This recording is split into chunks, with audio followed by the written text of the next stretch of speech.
اہل اسلام ماہ مقدس ماہ رمضان شریف کا دوسرا جمعۃ المبارک ہے،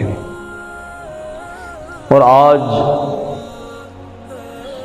پہلے عشرہ کی یعنی کہ عشرہ رحمت کا آخری دن ہے۔ آنے والی رات عشرہ مغفرت کی پہلی رات ہوگی۔ 10 دن ہمارے گزر گئے رمضان شریف کی وہ عظیم برکتیں کہ جس کے فرض 70 فرضوں کے برابر اور جس کے نوافل فرضوں کے برابر ہیں، یعنی کہ نیکی کا اجر کئی گنا بڑھا دیا گیا۔ لیکن نیکیوں کا اجر بڑھ جانے کے باوجود کیا ہم نے کوشش کی، زیادہ تقدو کی، اپنے رب کی معرفت کو پانے کے لیے ہم نے کتنی عبادت کو مزید کر دیا؟ یہ بات یاد رکھیے گا، وقت بڑی تیز سے گزر رہا ہے۔ یہ وقت انمول ہوتا ہے، یہ ہر ایک کے مقدر میں نہیں ہے۔ اس لیے 10 دن تو گزرے جا رہے ہیں اور باقی ماندہ رمضان بھی گزر جائے گا ایسے ہی۔ لیکن رمضان شریف کی کتنی برکتیں ہیں، صرف ایک روایت، اس کے بعد آگے مزید موضوع کی طرف جاتا ہوں۔ مولا کائنات فرماتے ہیں کہ اگر میرے خالق کو امت محمدیہ کو عذاب دینا مقصود ہوتا، یعنی کہ ان کو جہنم میں ڈالنا ہے، امت محمدیہ کو عذاب دینا مقصود ہوتا تو 2 چیزیں کبھی بھی عطا نہ کرتا۔ ایک سورہ اخلاص نہ عطا کرتا، دوسرا رمضان شریف نہ عطا کرتا۔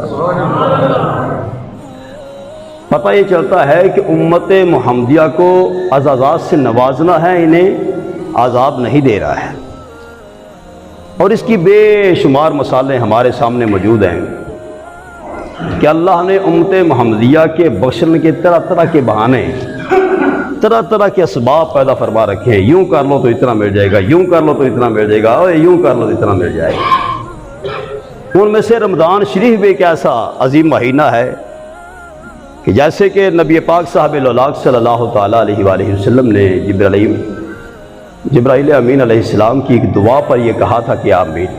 تو ان 3 دعاؤں میں ایک دعا یہ تھی کہ مولا جو تیرے اس ماہ مقدس رمضان کو پا لے اور پھر جنت حاصل نہ کرے، یعنی کہ محنت کر کے، اس کا احترام کر کے، اس کے اندر اپنے رب کو راضی کرنے کے لیے عبادات میں اضافہ کر کے جنت حاصل نہ کرے تو فرمایا وہ ہلاک ہو جائے۔ تو حضور نے فرمایا آمین۔ صاحب و قابل غور بات ہے۔ اس لیے اگر 10 دن غفلت میں، سستی میں گزر گئے تو توبہ کا دروازہ تو کھلا ہے، بخشش شروع ہونے والی ہے۔ ویسے تو ہر وقت اللہ کی بخشش، اللہ کی رحمت اہل ایمان کو پکارتی ہے، لیکن کچھ خاص وقت ہوتے ہیں کہ جہاں رد نہیں ہوتا بلکہ قبول ہی قبول ہوتا ہے۔ تو ان ماہ مقدس کے اندر ہر لحظہ، ہر گھڑی، ہر ساتھ یہ اللہ کی ہم مقبول ہی مقبول ہے، اگر ہم مقبول بندے بننے کی کوشش کریں تو، وگرنہ نہیں۔ یہ کیسے ہو سکتا ہے کہ بندہ غفلت کی چادر تان کر سو جائے اور پھر کہے کہ مجھے بخشش کا پروانہ بھی مل جائے؟ نہیں۔ کیا کسی نے کہا تھا نا کہ روئے بغیر تو ماں بھی دودھ نہیں دیتی ہے۔ جب تک آہوزاری نہیں ہوگی، جب تک عبادت میں حلاوت نہیں ہوگی، تب تک خالق کی طرف سے رحمتیں نہیں ہوں گی، اور جب کوئی تھوڑی سی کوشش کرے گا خالق کی رحمت کو اپنے ہاتھوں میں، اپنے دامن میں سمیٹنے کے لیے، تو میرا پروردگار کی اتنی رحمت عطا فرماتا ہے کہ مدینے والے صلی اللہ علیہ وسلم فرماتے ہیں اللہ کی رحمت کی طرف اگر کوئی ایک بالشت جاتا ہے تو اللہ کی رحمت ایک ہاتھ اس کی طرف آتی ہے، لیکن اگر کوئی چل کر اللہ کی رحمت کی طرف جاتا ہے تو اللہ کی رحمت دوڑ کر اس کا استقبال کرے۔ اللہ بے نیاز ہونے کے باوجود اتنا کرم نواز ہے، اتنی کرم نوازیاں کرتا ہے، اتنی کرم نوازیاں کرتا ہے، صرف ہماری آنکھیں بند ہیں۔ تو صاحب وہ لطف والا معاملہ ہے۔ ویسے تو الحمدللہ ثم الحمدللہ پہلے ہفتے کے اندر جو کچھ ہو رہا تھا اور جو سلسلہ چل رہا تھا، کافی لوگوں کی آنکھیں کھلی ہیں، الحمدللہ، کہو سبحان اللہ۔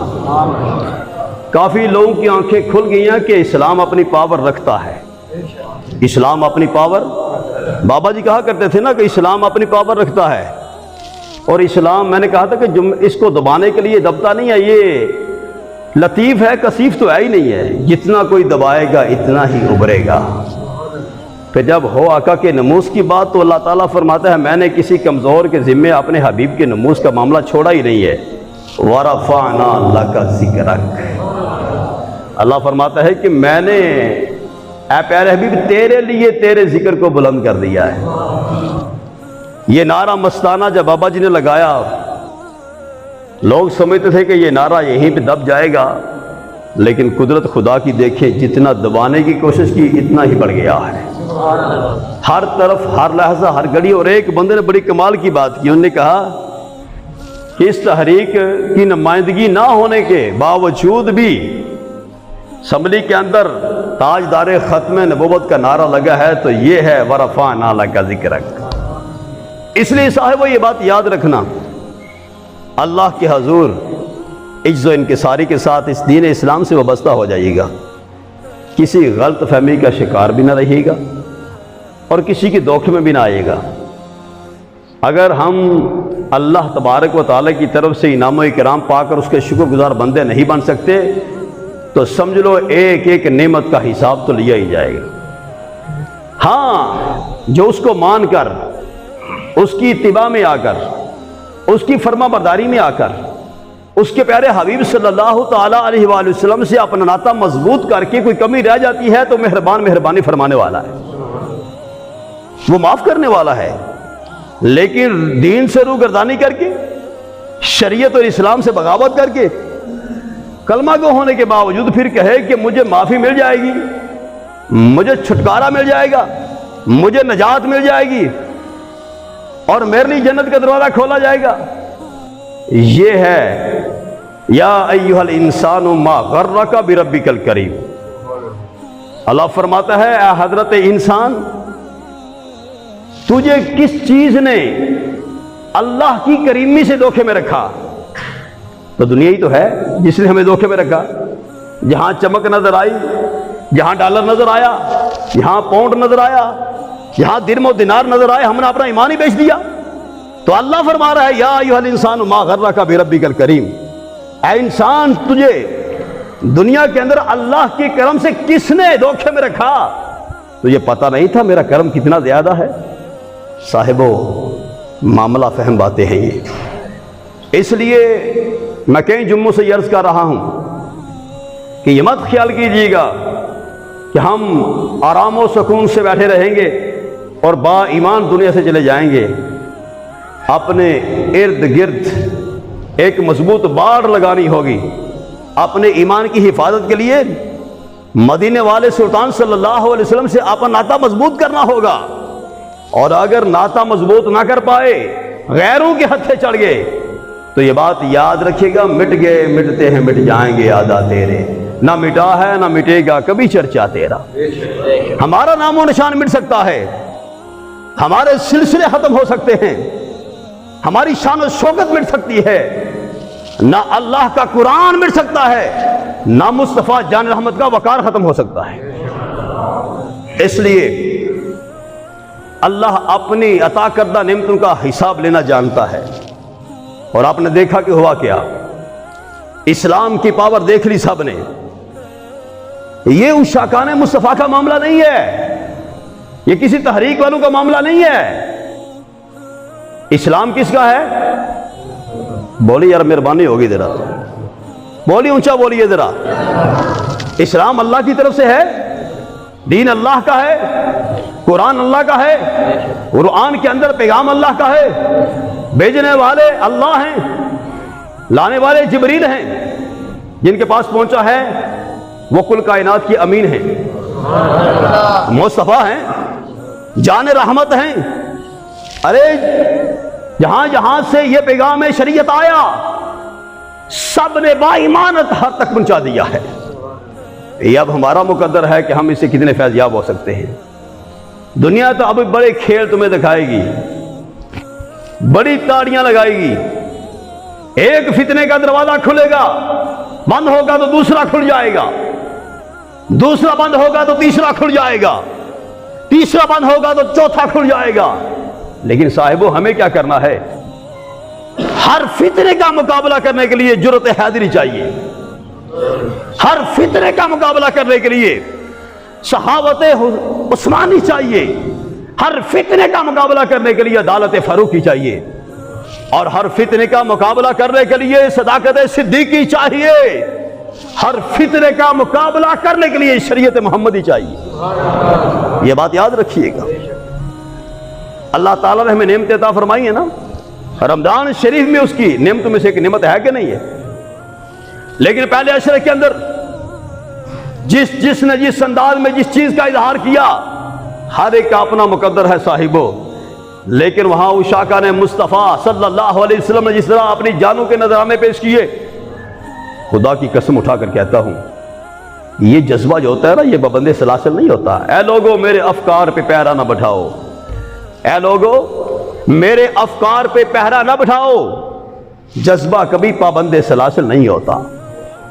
اور جو جذبہ ایمانی ہو، جو جذبہ حب رسول ہو، جو جذبہ حب مصطفیٰ ہو، وہ کب پابند سلاسل رہتا ہے؟ اس لیے صاحبہ یہ بات یاد رکھو۔ ایک نوجوان ایسا، اس کا نام غالباً حافظ سرفراز تھا، اس کی یہ کال چل رہی ہے، بڑی وائرل ہوئی ہے، اللہ اکبر کبیر۔ آج کو بازی لینے والے بازی لے جاتے ہیں، جن کو اللہ تعالیٰ چن لیتا ہے پھر انعام بھی عطا فرماتا ہے۔ بابا جی کہا کرتے ہیں مرنا تو ایک دن ہے ہی ہے، کوئی کتے کی موت مر جاتے ہیں، تڑپ تڑپ کر ہسپتالوں میں مر جاتے ہیں، ایکسیڈنٹ سے لوگ مر جاتے ہیں، لیکن قربان جائیں وہ مرنا کیا مرنا ہے کہ جو مرنا یار کے نام پر ہو جائے۔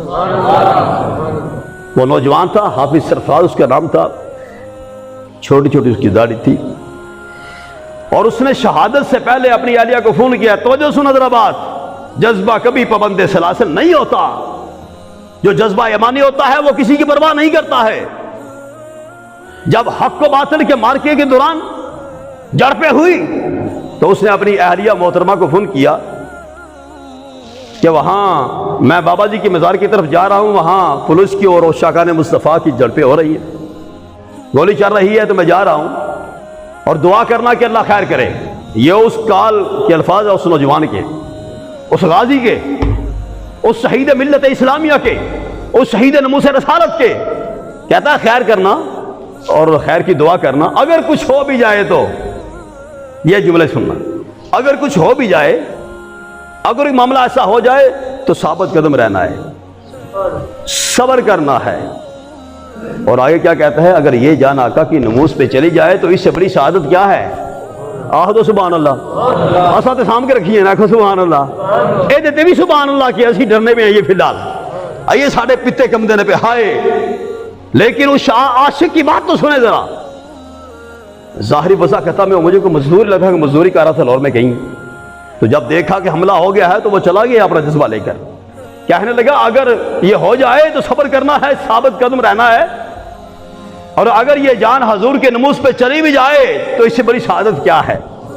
پھر آگے کہتا ہے ایک بیٹی تھی اس کی غالباً، اس نے کہا کہ اس کی اچھی پرورش کرنی ہے اور اس کو حافظہ بنانا ہے، اولی بول ذرا یار، اس کو عالمہ بنانا ہے اور اپنی پاسداری کی حفاظت بھی کرنی ہے، اور ساتھ اس نے یہ کہا کہ جھگڑے ہوتے رہتے ہیں بھائیوں میں، سب میں، تو میری طرف سے سارے جو بھائی ہیں سب سے معافی مانگنی ہے، باقی خیر کی دعا بھی کرنی ہے۔